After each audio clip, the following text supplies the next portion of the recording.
I have the privilege of introducing Ernie Dumas. Born in El Dorado in 1937, he graduated from the University of Missouri, Columbia in 1960 with degrees in journalism and in English. After graduation, Ernie began his journalism career at the Arkansas Gazette, where he eventually became the associate editor.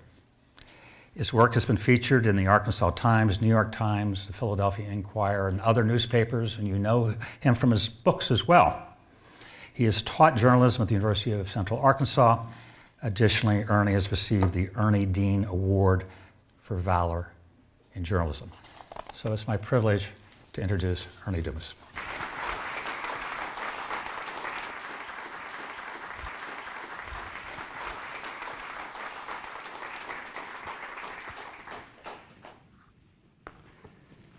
Thank you, Bill.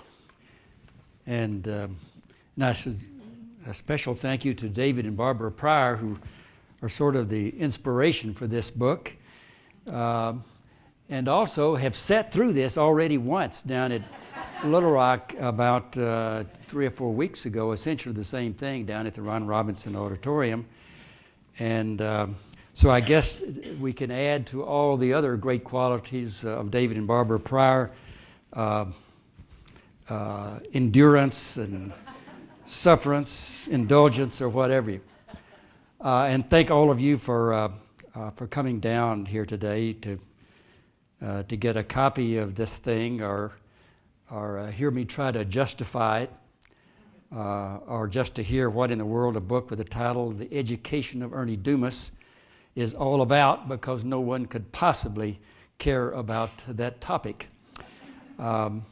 And let me get that out of the way. So the subject matter of this book, it's sort of a memoir, but it's not really about me.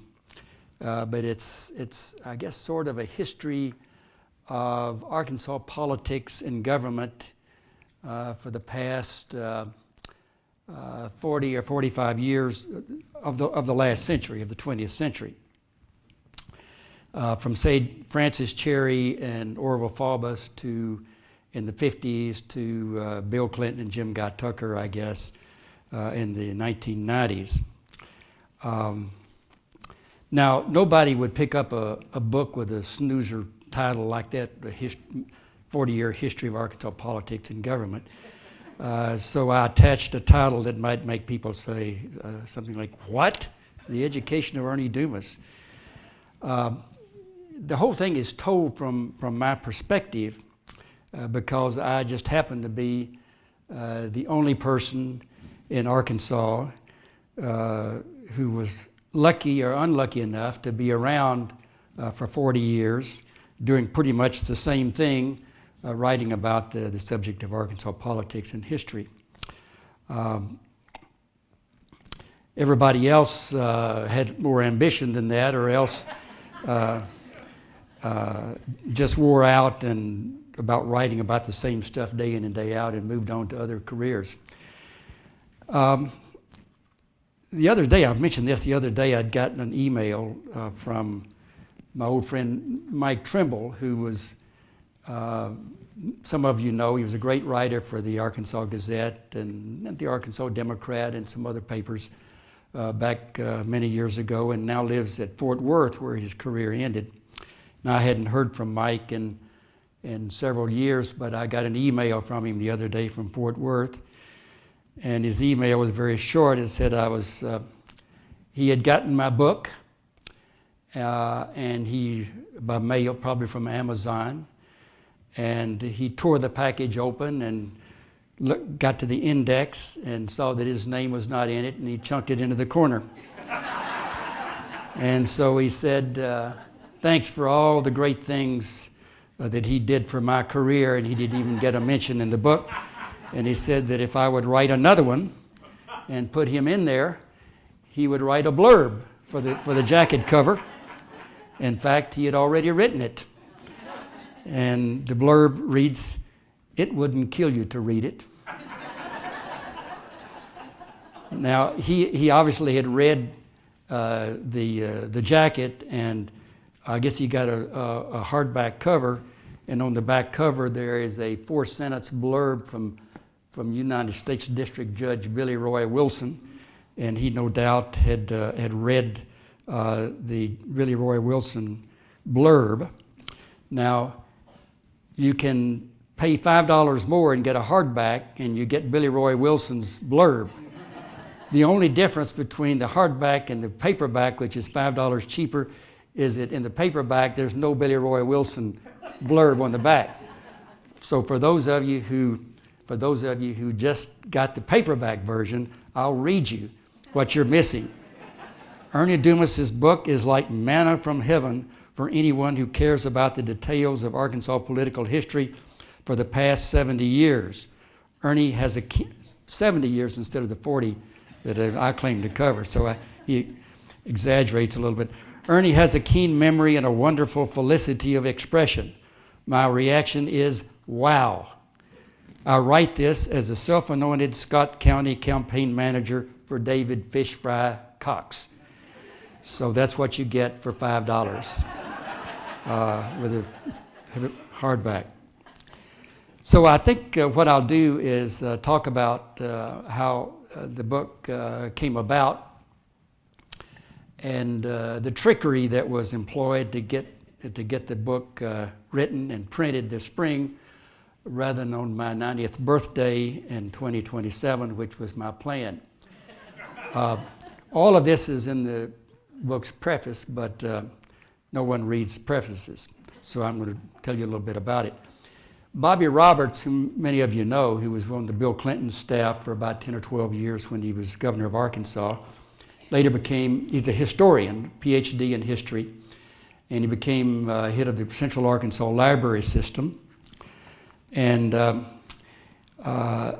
so over the years, we had this lunch group that I'll talk about later. We had this lunch group of old timers. Governor Pryor was frequently there, and Dale Bumpers and a lot of others.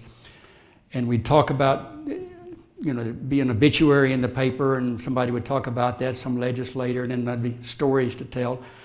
So we all went through this stuff, and this years of this kind of stuff. This stuff started back in the 1990s. And this lunch group has grown bigger and smaller and bigger and smaller.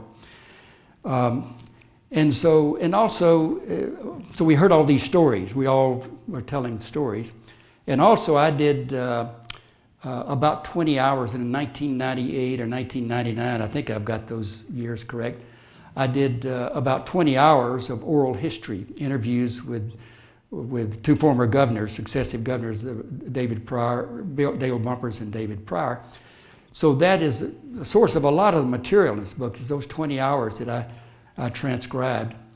And so we had all of that material. So Bobby Roberts began to say some years ago that I needed to do a kind of a memoir, a book about all of that, all this stuff that we talk about, because this is the part of history as well as what's in the history book, the summary of those elections and what happened in government during those years. So, and I needed to put all that down. And I had an obligation to the people of Arkansas to put all this stuff down and record. That's part of history, how and why things happened as well as what happened. And so I said, well, okay, I might do that sometime. And I never got around to doing it. And so we talked about this from time to time. And again, about 2 or 3 times a year, said, when are you going to do that book? And I just don't have time right now. I got other things on my mind. And so I had retired. I was retired voluntarily, involuntarily 2 or 3 times over the years, and from the 1990 forward. But so, and I just didn't want to take on a big task, big project.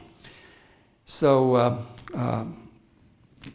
this rocked along until I guess about a year and a half ago. I guess it was sometime in late 2017. He said, "Well, you're never going to do it."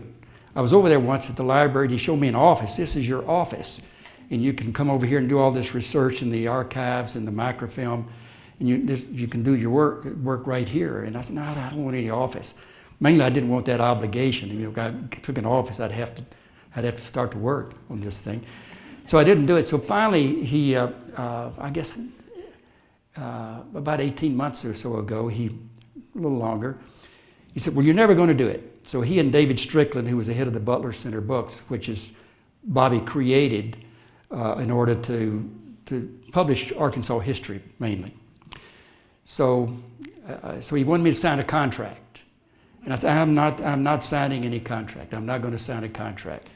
So finally they said, you're never going to do it. Every time you talk now, you lose yourself in the middle of a sentence. You can't remember people's last names. You can't finish sentences. And you're just losing it. And you got to get this thing done fast. And so he said, all right. I said, but I'll do but you can't put a deadline in it. I do not want a deadline in the book. I said, okay. So they didn't put a deadline in there, and I signed the contract. That was about March of a year ago. So I got down to, and I started doing a little bit of work on the book, and again, all these meetings were continuing to these lunch meetings every week. And they got richer, all the meetings got richer and richer. And the stories out of those, I'd love to have a recording of about 1,000 hours of those lunch groups. And that would be more fascinating than this book, although some parts of it are in the book. Well, I'm just going to tell you one of the stories. Now, David Pryor has not only heard this story a number of times, he was there. It affected him, and he was there when this little story happened. And he's going to now have to endure it one more time. So we were at lunch. It's probably about 6 or 7 years ago. Dale Bumper was still around. His memory, he was still sharp. And so we had lunch one day at Mr. Chin's Restaurants, which is an Asian restaurant out at shopping mall at the corner of Asher and University. So we were sitting there eating, and this particular day I was looking around the table, and it kind of caught my eye that not only did we have Dale Bumpers and David Pryor, who were successive governors, but also at the table, sitting around the same table, was Charlie Crow, who was the director of planning in Dale Bumper's cabinet. He'd reorganized state government into 13 departments, and one of his department heads was Charlie Crow, and here was Charlie sitting there.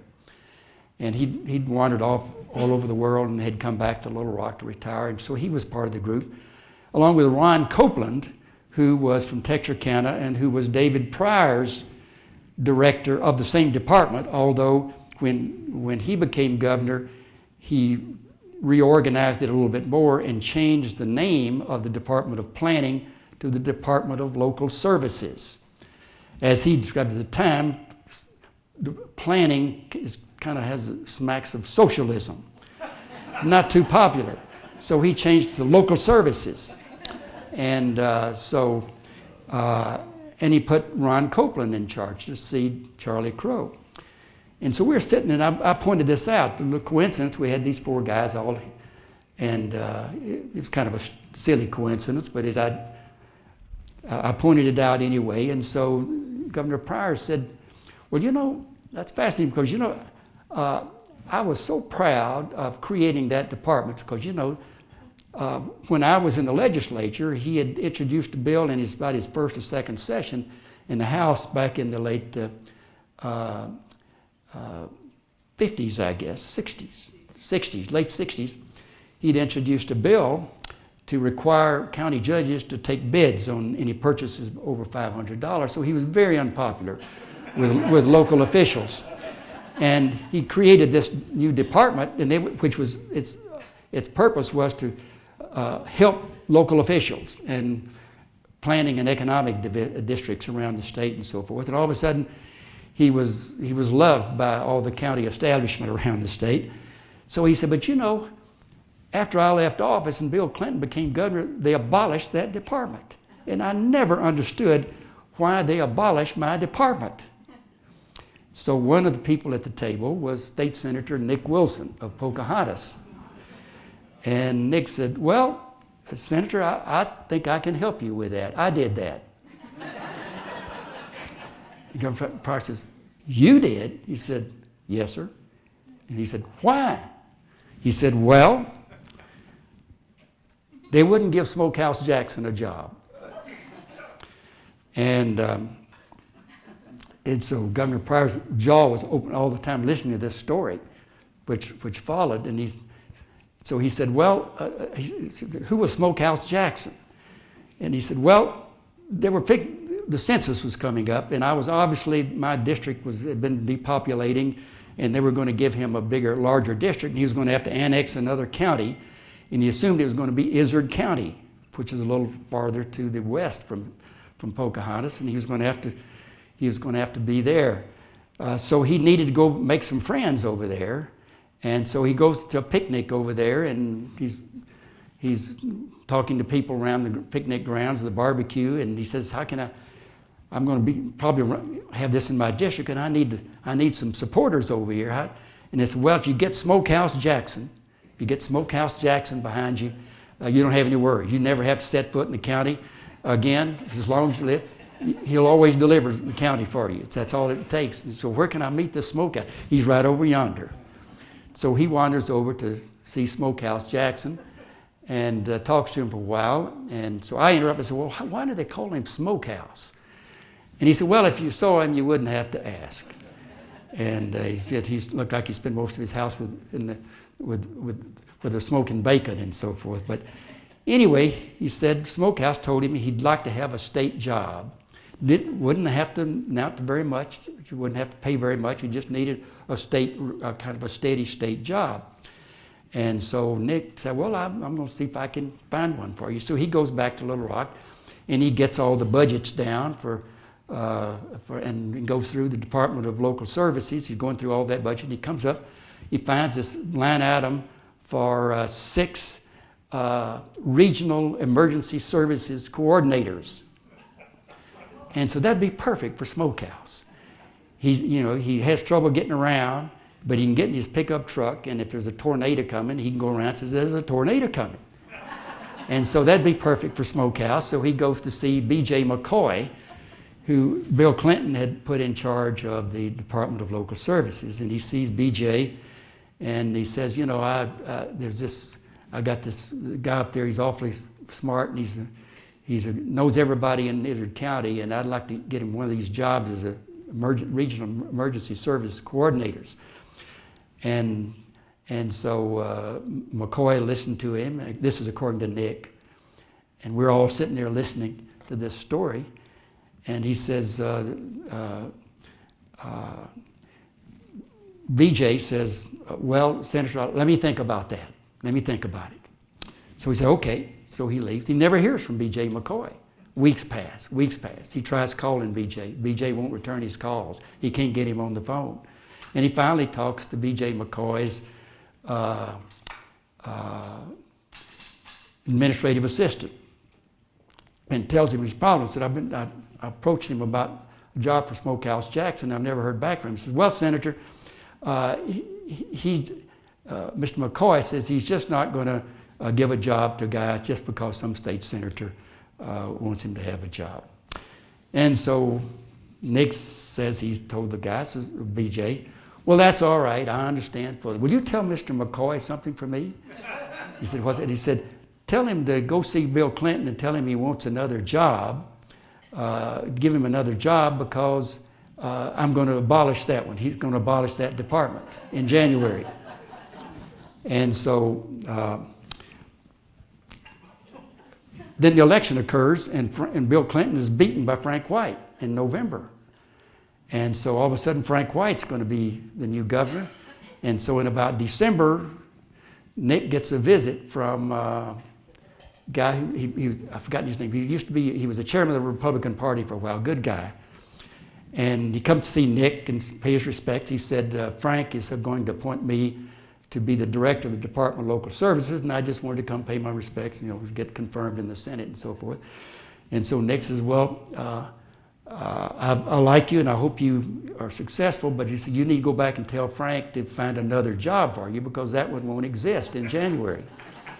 So he did, and Frank White appoints the guy to something else, a better, another position in government. Then he gets a visit from Mark Johnson, who was Justice Jim Johnson's son, now a state senator from Little Rock. And Mark tells him, Frank's going to put me in charge of the local service department. And Nick says, he tells him, well, that's, go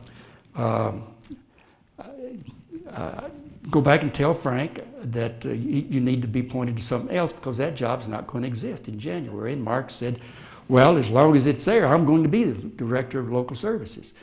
So in January, Frank White takes office. The legislature convenes. First week of the session, Nick introduces a bill abolishing the department. The legislature passes, and Frank White signs it into law. So we're sitting there, and that he finishes it, and there's silence, and then Governor Pryor said, and that's it? And he said, yes, sir. And so United States District Judge Billy Roy Wilson spoke up and said, in other words, Senator, you abolished the department out of a concern for efficiency in state government. And Nick said, precisely, that's exactly it.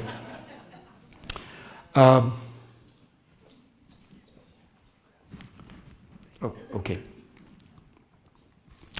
Okay, well,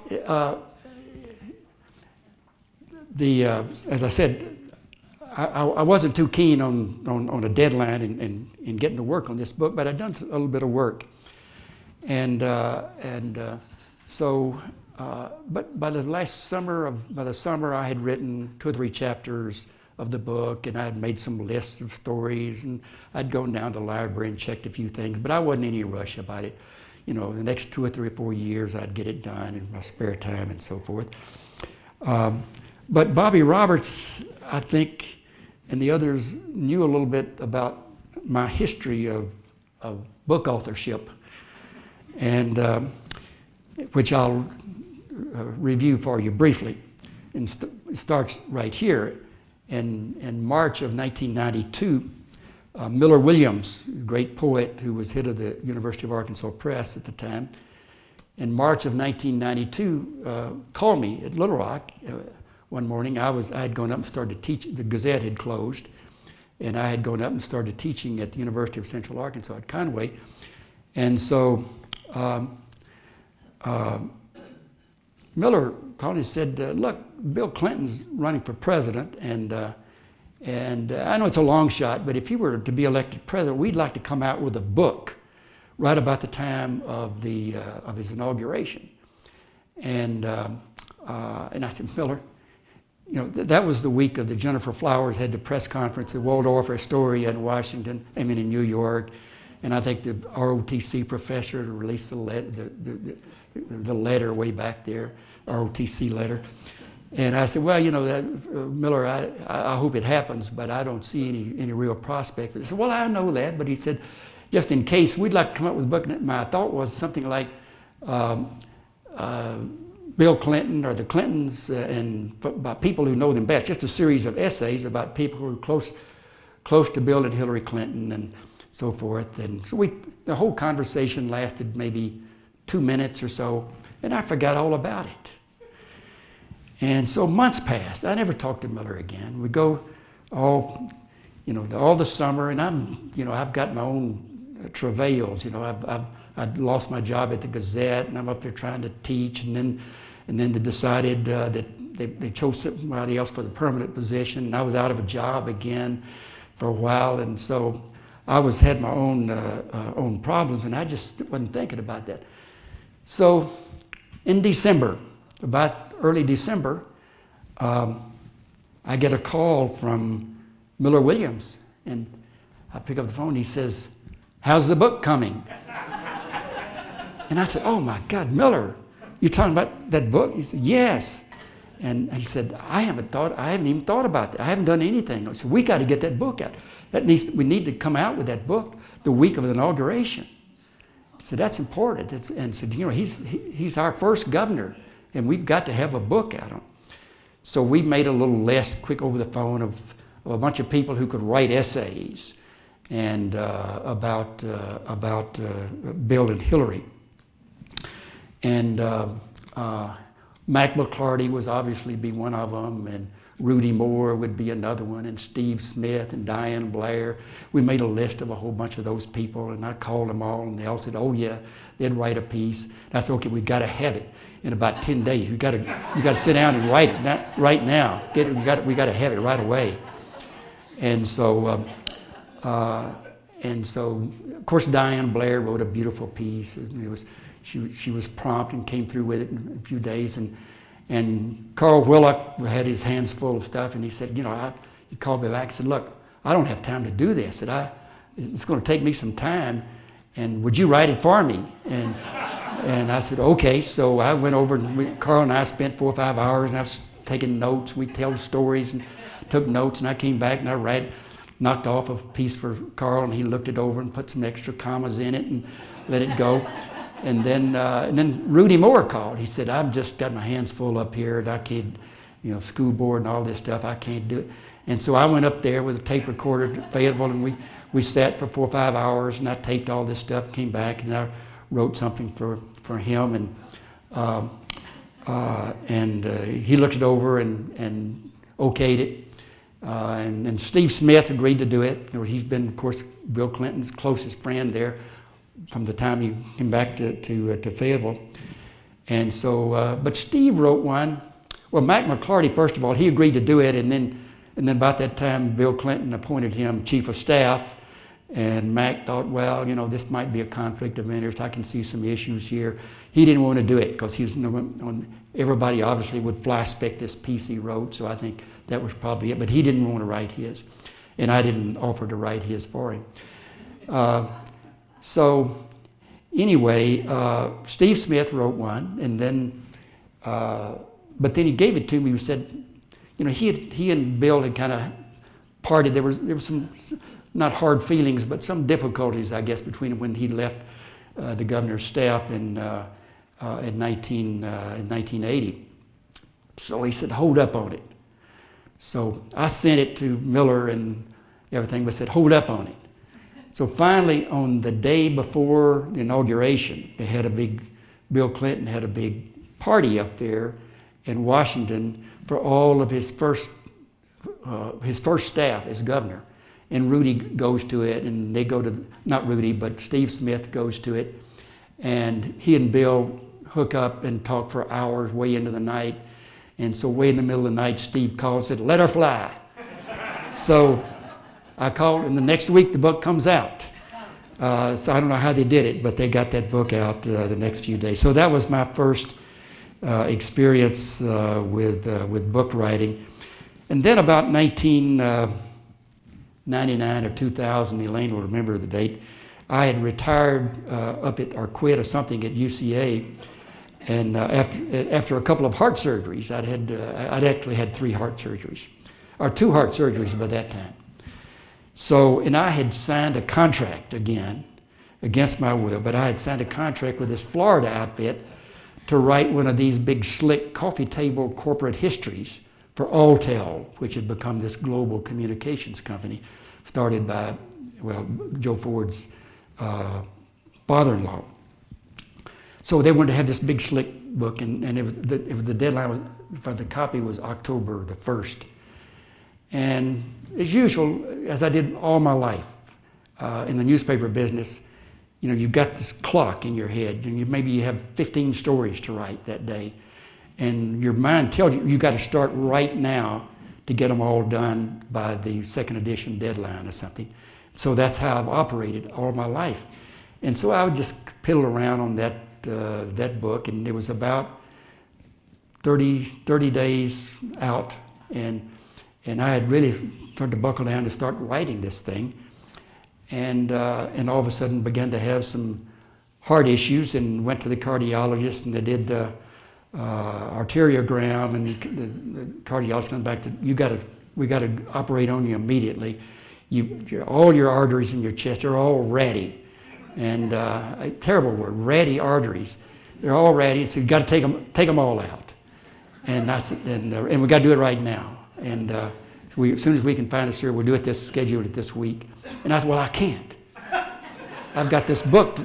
I've got a contract. I've got a book that's due October 1st. He said, well, you have to forget about the book.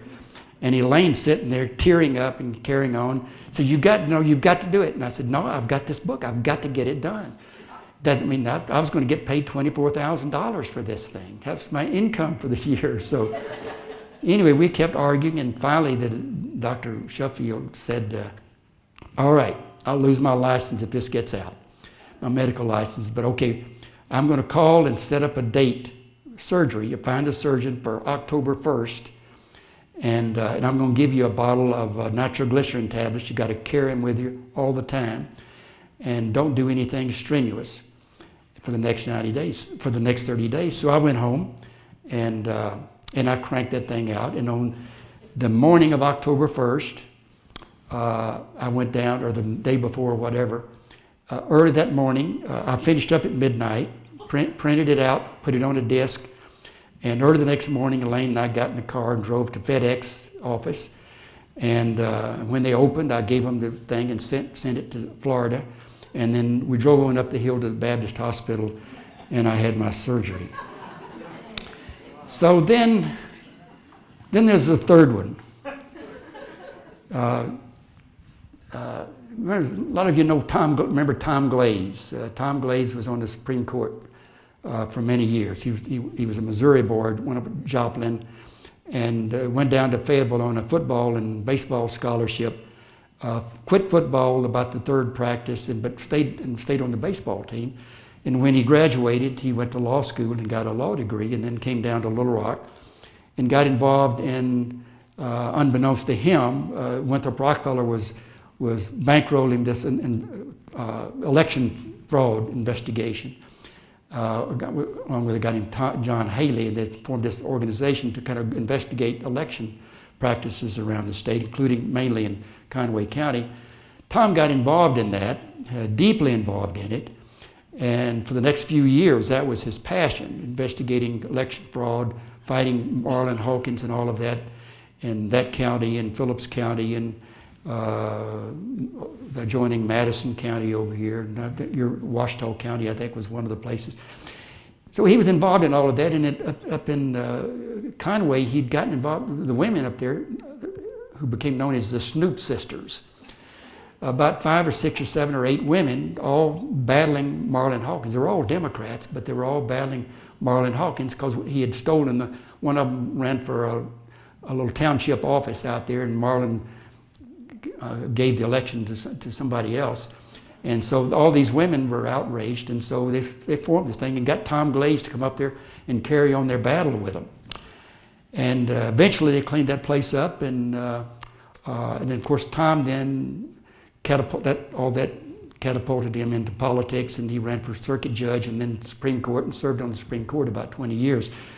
So at about, and he, over the years, he told me, I wanted to do a memoir and tell the story about all the Conway County fight up there and all of those women, the Snoop Sisters. And said, I promised him I would do a book about that. And so he had talked to me about it some years earlier, and Elaine said, no, don't get involved, don't do it.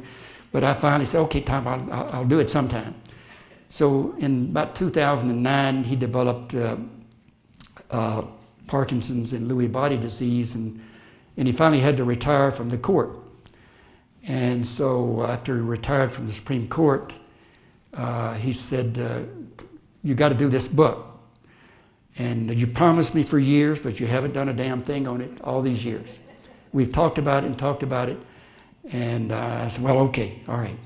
He said, because, you know, I'm not going to last much longer. And when I go to heaven, and I walk through the pearly gates, those women are going to be there. There are only 3 of them still alive. He said, all of them are going to be there. And they're going to be lined up, and they're going to say, Tom, what about the book? Dumas, you know what I'm going to tell them? I said, what? He said, in the unlikely event that Ernie Dumas ever sets foot up here, see him about it. He's the one who said he'd do the book, and he never did. So we went to work, and I went over to his house and unloaded a truckload of records and old photostats of election records and affidavits and stuff, and went home. And I did that book and took him over to him a chapter at a time. And so in 2011 or early 2012, University of Arkansas Press published that book, Waiting for the Cemetery Vote, by Thomas Glaze with Ernie Dumas.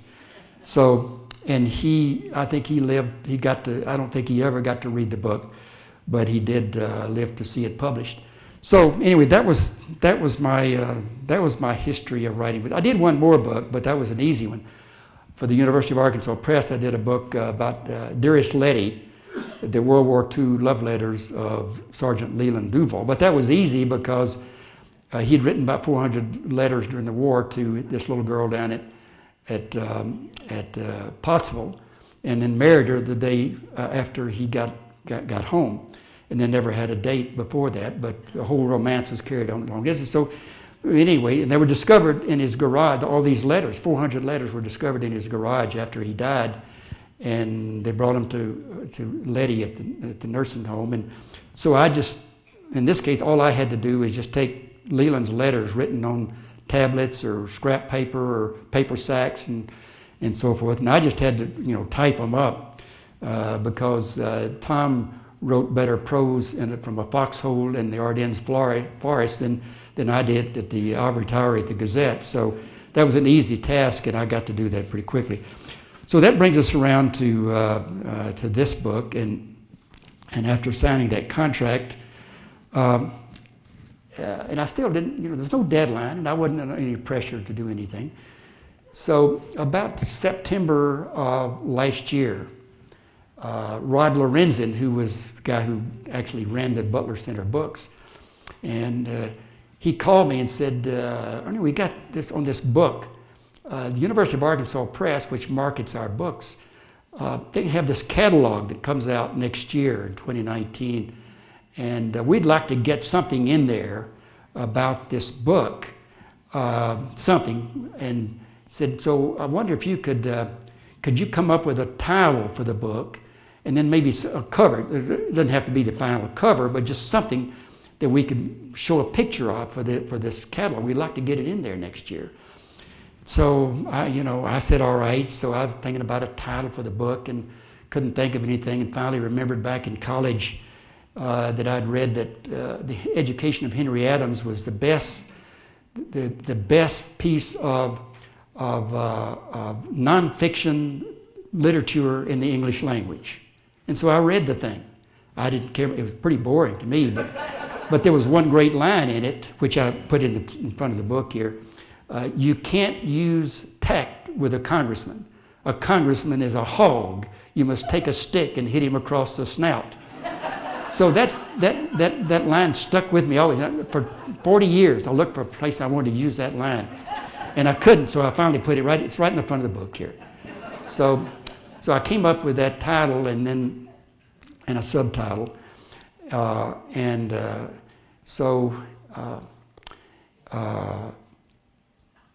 then for the cover, I had all these George Fisher books on my shelf. So I just clipped out a bunch of caricatures that George Fisher had drawn of Orville Faubus, David Pryor, and Dale Bumpers, Rockefeller, and so forth, John McClellan, and took them down to Sterno, Mike Kickhaver down at the Butler Center Books, who kind of does all the design stuff, and handed them to him. And he crafted some kind of title. Well, I just forgot all about it until this last December, early December. It was a pretty day, and I was out on the golf course with Tom McGowan, a lawyer friend of mine, who had bought Butler Center books. Wordsworth books, exactly. So this is what happens every day, all day. So Wordsworth books. So anyway, Tom said, well, I see the book's coming out. I said, no, I haven't written it yet. He said, no, the book's. He said, we got a catalog at the bookstore, and we've ordered 100 copies.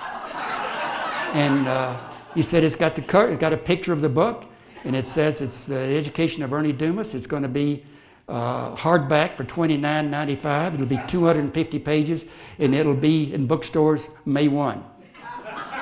And this was December, and so anyway, so I went to work on the book. Well, truthfully, I had already done quite a bit of work, but I still probably had maybe half the book to write. I think I was around up to about 1976 or something, about the time when I heard about the catalog. So anyway, that's how it all came about. And so Elaine and I were leaving to go to South America on February 14th. And so February 13th, I delivered the manuscript down to the Butler Center Books. And so that's how all of that came about. So as for what's in the book, there are a lot of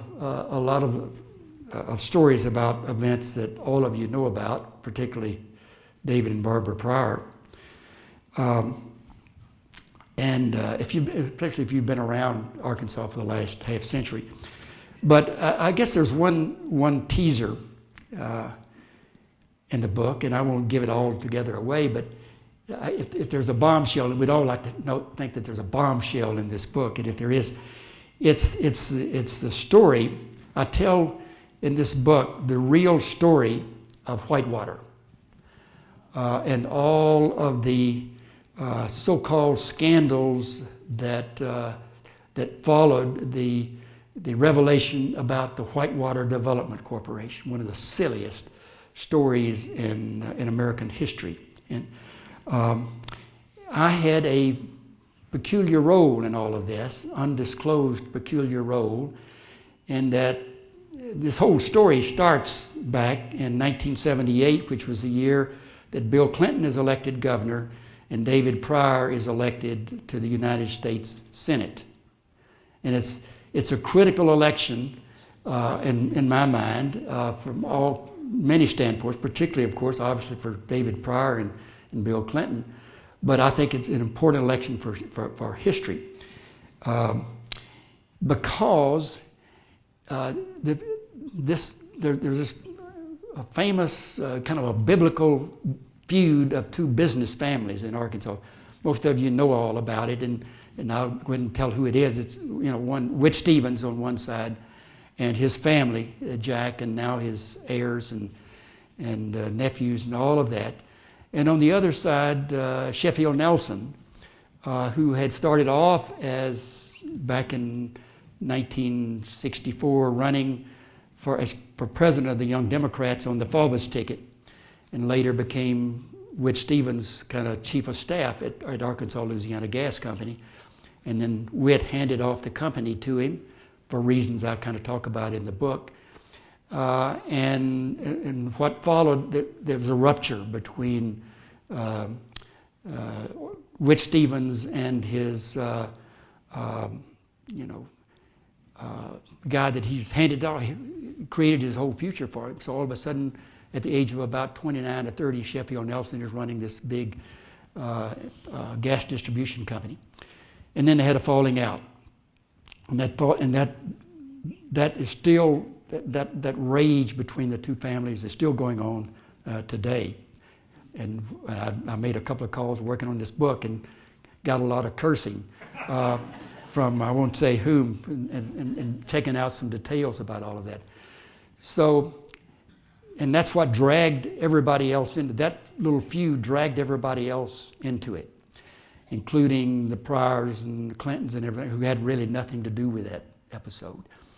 But the reporter for the New York Times, I was a stringer for the New York Times for about 20 years, starting whenever Roy Reed left the Gazette and went to the New York Times in about 1963 or so. I took his place as the New York Times stringer in Arkansas.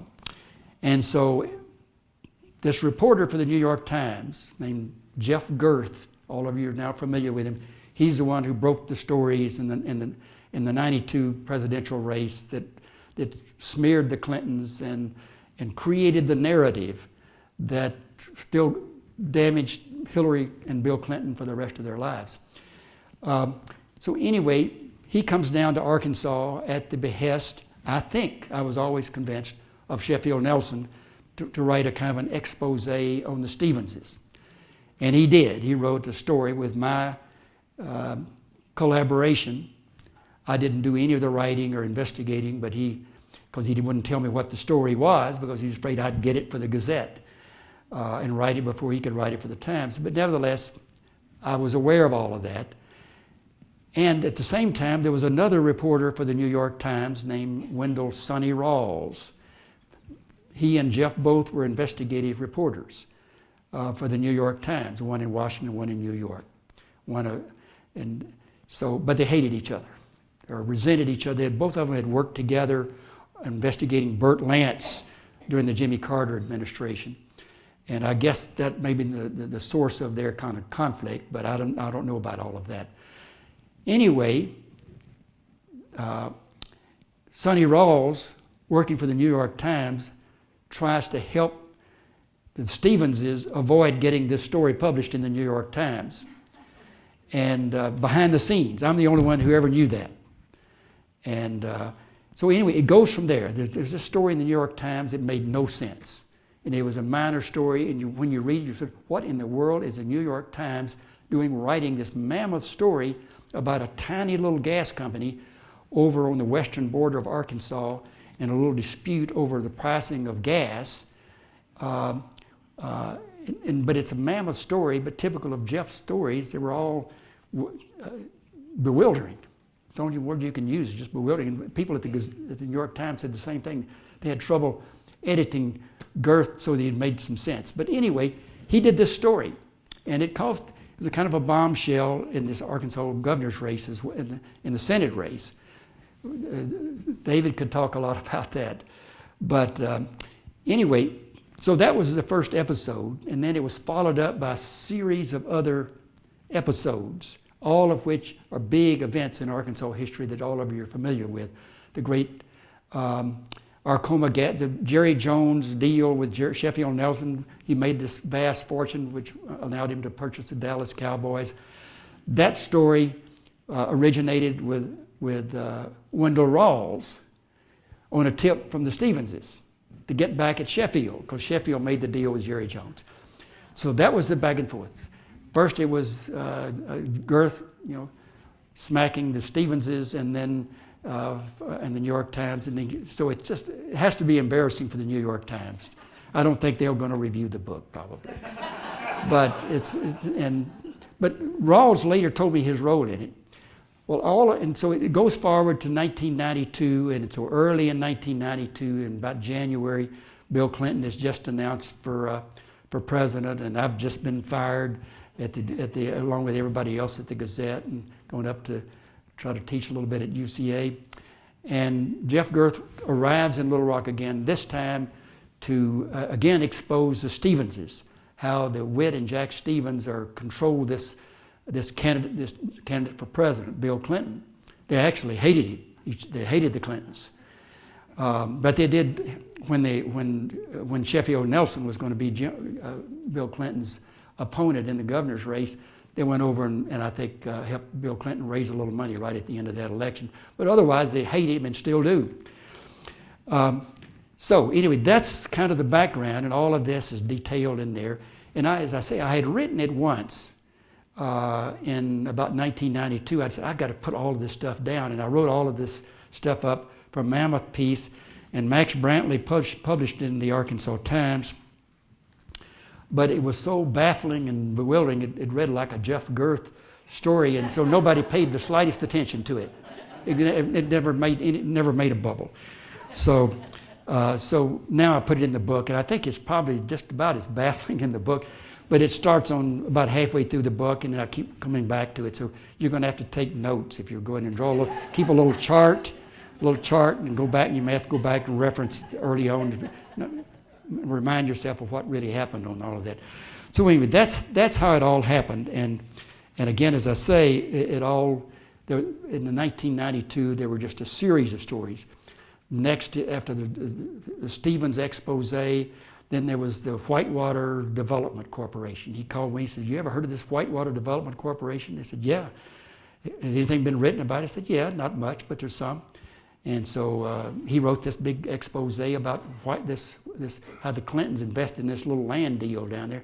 What what a controversy, a little land, and they investigated it for 7 years, and concluded at the end nothing ever happened, nothing. So anyway, and then that followed by a series of other exposés in the New York Times, a lot of them written by Jeff Girth, and all of them kind of pointing in the same direction. These Clintons are kind of corrupt people, and they're all there. When they were governor and she was co-governor, basically what they were doing was serving the rich guys in Arkansas. When actually they kind of pissed every rich guy in Arkansas off at one point or other, while they were being during his 12 years of being governor. Anyway, so that's what I purport to explain, and that's the big shocker in this book, I guess, and how these two New York Times reporters, each working with against the other, and in behalf of these business families, and they created the Great Whitewater Snipe Hunt, and they produced the impeachment of Bill Clinton, torpedoed the ambitions of Hillary Clinton, elected Donald Trump, undermined the Atlantic Alliance, dissolved the world's leadership, accelerated global warming, and imperiled civilization as we know it. And it's all right here.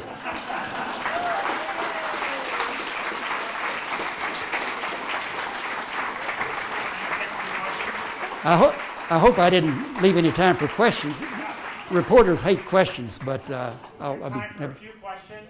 Please wait for the mic. We're live streaming this, okay? Anybody have a question? Good. Covered everything. Just wait before you go. Yes. I've got something for you. We have a copy of David Pryor's book, The Pryor Commitment, and he just signed it for you. So, Well, good. I may already have one. Well, this one Can I is say that? valuable. He said something All very right. special about you. Because I've got this dog-eared. Mine at the house is Ah, dog. okay. This is a fresh You copy. keep it next to the bed, right? The Yeah, nightstand? yeah. And then we have a Pryor Center crystal paperweight. So, Okay. there you go. Thank you so much. Thank you very much. Thank you. Thank you for coming out tonight. Thank you for listening.